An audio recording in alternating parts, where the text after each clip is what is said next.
Salam hormat dan salam Malaysia Madani bersama dengan saya Vanessa Mering dalam Berita Pagi Sarawak edisi Jumaat 23 Jun. Antara paparan menarik pagi ini, muzik sapek sebagai medium penyatuan pelbagai kaum.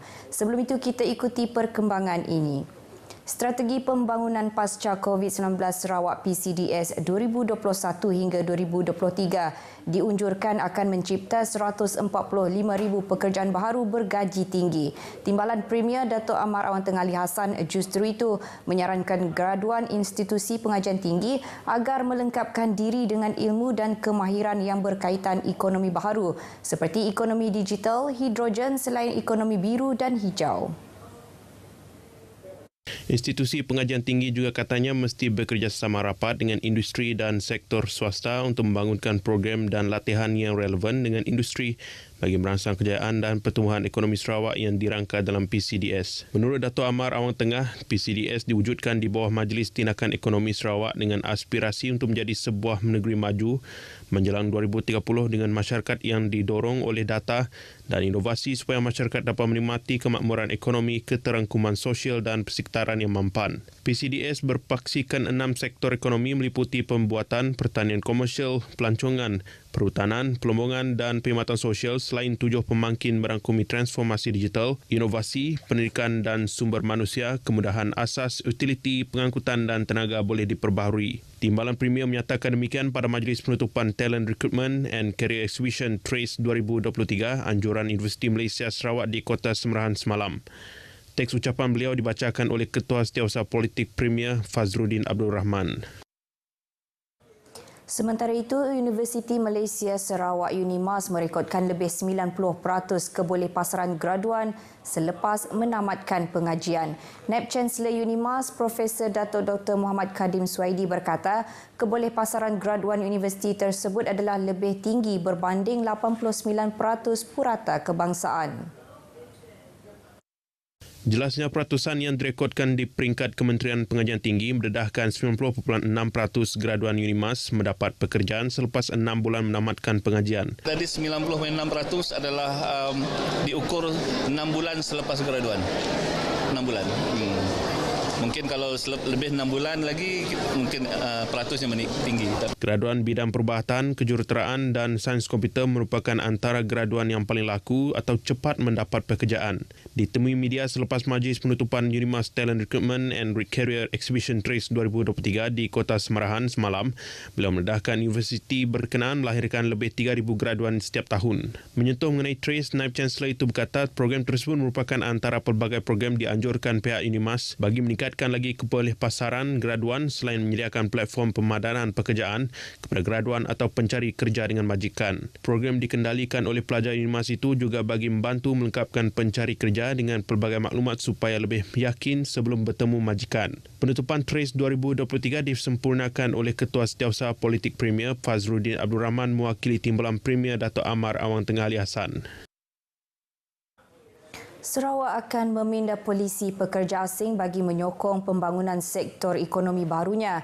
Timbalan Menteri Perdagangan Antarabangsa, Industri dan Pelaburan, Dato' Dr. Malcolm Musim Lamoh berkata, dengan polisi sedia ada agak sukar untuk menarik kemasukan pekerja mahir dari luar yang mempunyai pelbagai kepakaran yang tidak dimiliki anak tempatan.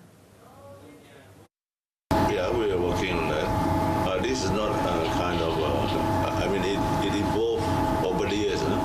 And you know what is very important? We need to create an ecosystem where those workers not only feel comfortable to work in the environment, the facilities that should be provided. Dengan perkembangan teknologi tenaga hijau seperti hidrogen, ekonomi digital dan ekonomi sekular memerlukan pekerja mahir yang banyak bagi menyokong kepakaran tempatan. Dato' Dr. Malcolm bercakap kepada media selepas perasmian Anugerah Kecemerlangan Industri Premier Sarawak ke-4 2023 di Kuching. Persediaan akhir kini giat dilaksanakan di perkarangan Dewan Suara Sarike untuk program sambutan perayaan 60 tahun Sarawak Merdeka yang akan bermula Jumaat ini.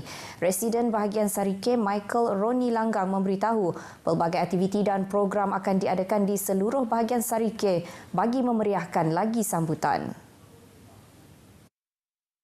Konvoi Kembara Sarawak Merdeka juga akan tiba ke bahagian Serikeh Sabtu kelak dan akan menjelajah ke 4 daerah iaitu Julau, Serikeh, Pakan dan Meradong. Dan kita akan membawa konvoi tersebut berarah untuk melawat sebuah tempat yang paling bersejarah iaitu Kubu Berug yang terletak di kawasan Meluan, Julau.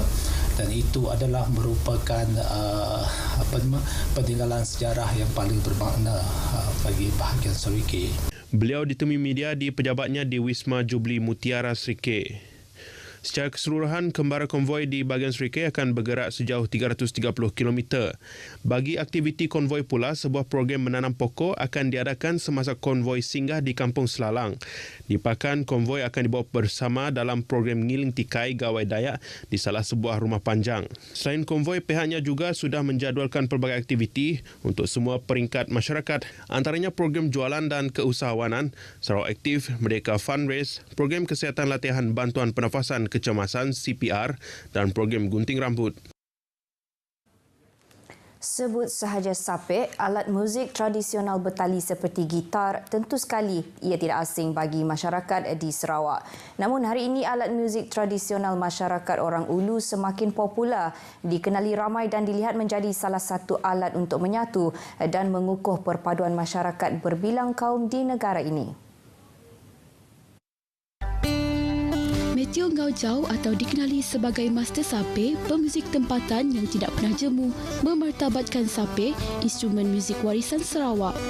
Beliau berbangga permainan muzik sape kini semakin diminati, tidak lagi hanya dimainkan masyarakat orang Ulu. Yang satu kelebihan sape saya lihatlah.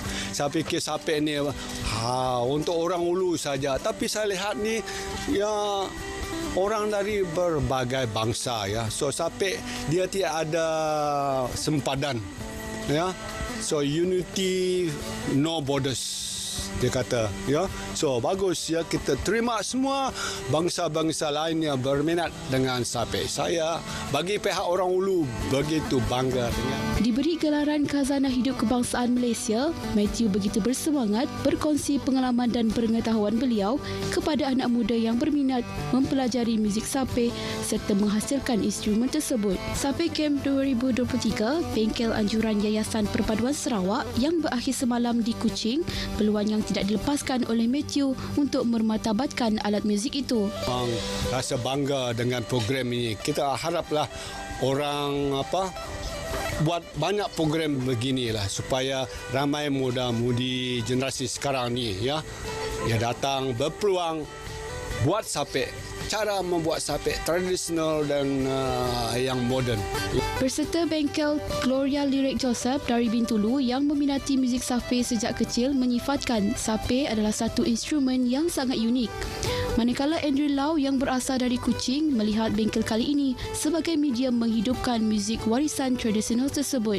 Memang berminat untuk bermain sape dan lebih more to traditional punya music lah. Tapi kalau ada peluang macam yang pergi contemporary, jadi saya ikut camp ni untuk belajar kontem.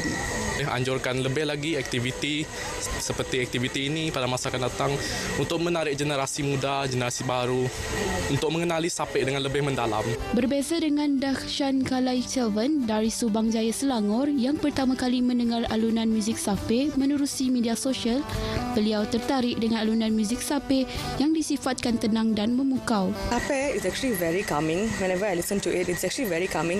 It gives me like nature vibe. I love music, so there's no boundaries actually when it comes to music. So I think people should really know what is sape, because like it's something that Sarawak has and it's very beautiful that I think everybody should know. Minat dalam bermain alat muzik bertali. Dan sape juga sebuah alat muzik yang sama dengan alat muzik tradisi orang asli yang bernama krep. Senang, cuma nak kejar dia punya tempo dan dia punya kod tu susah sikit lah dalam sape. Bertemakan Unity Without Borders atau perpaduan tanpa sempadan, Sape Camp 2023 yang berlangsung selama 4 hari bermula 19 Jun lepas disertai 15 peserta dari Sarawak, Semenanjung dan Sabah mewakili pelbagai kumpulan etnik melibatkan golongan belia berumur 18 hingga 30 tahun. Miri akan menjadi tuan rumah pertandingan interaktif cabaran interaktif pengguna kelab pengguna sekolah CIP KPS peringkat kebangsaan anjuran Kementerian Perdagangan Dalam Negeri dan Kos Sara Hidup KPDN yang dijadual Ogos depan. Ketua Cawangan KPDN Miri, Jo Azmi Jamil memberitahu ini merupakan kali pertama dalam tempoh 13 tahun penganjurannya diadakan luar daripada Semenanjung Malaysia. Pengurusan tertinggi KPDN pada tahun ini telah bersetuju untuk membuat CIP KPS ini peringkat kebangsaan di luar daripada Semenanjung Malaysia, di mana mereka telah memilih Miri sebagai tempat destinasi pada tahun ini. Beliau berkata demikian semasa mewakili pengarah KPDN Sarawak Matthew Dominic Barin pada majlis penyampaian hadiah cabaran interaktif pengguna kelab pengguna sekolah CIP KPS tahun 2023 peringkat Zon Utara Negeri Sarawak di Miri. Program tahunan anjuran Kementerian KPDN dengan kerjasama Kementerian Pendidikan Malaysia melibatkan penyertaan ahli-ahli kelab pengguna sekolah. Objektifnya untuk mendidik dan meningkatkan kesedaran kepenggunaan dalam kalangan pelajar dan fokus utama berkaitan pelindungan pengguna, pengurusan kewangan berhemat, pemakanan sihat dan pemeliharaan alam sekitar. Paparan itu tadi mengakhiri berita pagi Sarawak edisi Jumaat 23 Jun. Seterusnya ikuti Selamat Pagi Malaysia selepas ini bersama Ismail dan Syafiqah. Salam Malaysia Madani.